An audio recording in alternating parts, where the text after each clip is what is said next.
Trump convenes meeting on opioid crisis after panel seeks emergency declaration.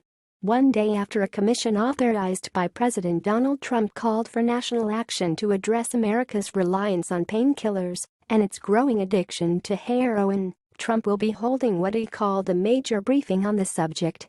"I will be holding a major briefing on the opioid crisis, a major problem for our country, today at 3 p.m. in Bedminster, New Jersey," Trump tweeted Tuesday.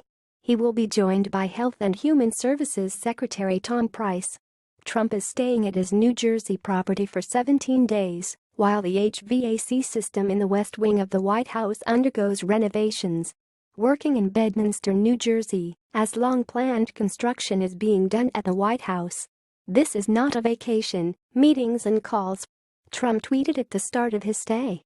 In March, Trump commissioned a panel to guide his administration's response to the opioid crisis. "This is a total epidemic, and I think it's probably almost untalked about compared to the severity that we're witnessing," Trump said at the time. "Our citizens are dying. We must act boldly to stop it," the commission wrote in the report, unveiled Monday.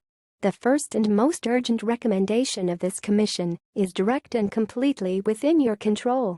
Declare a national emergency.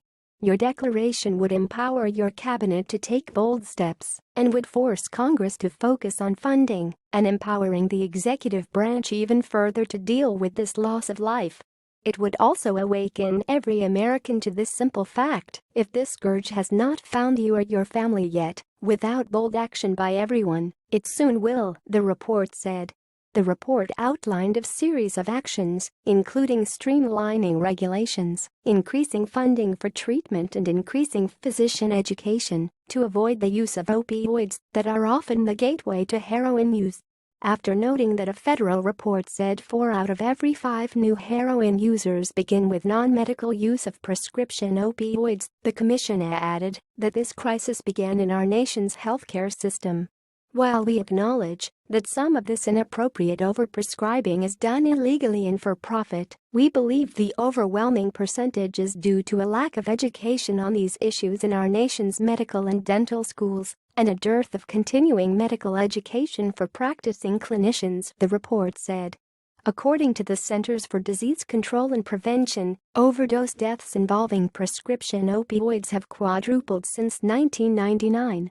From 2000 to 2015, more than 500,000 people died of drug overdoses, the commission reported, and opioids accounted for the majority of those deaths. "We have a 9/11th scale loss every 3 weeks," said New Jersey Governor Chris Christie, chair of the commission. What do you think? Scroll down to comment below. Thanks for watching. Please subscribe 24 Hours channel. Goodbye and see you again.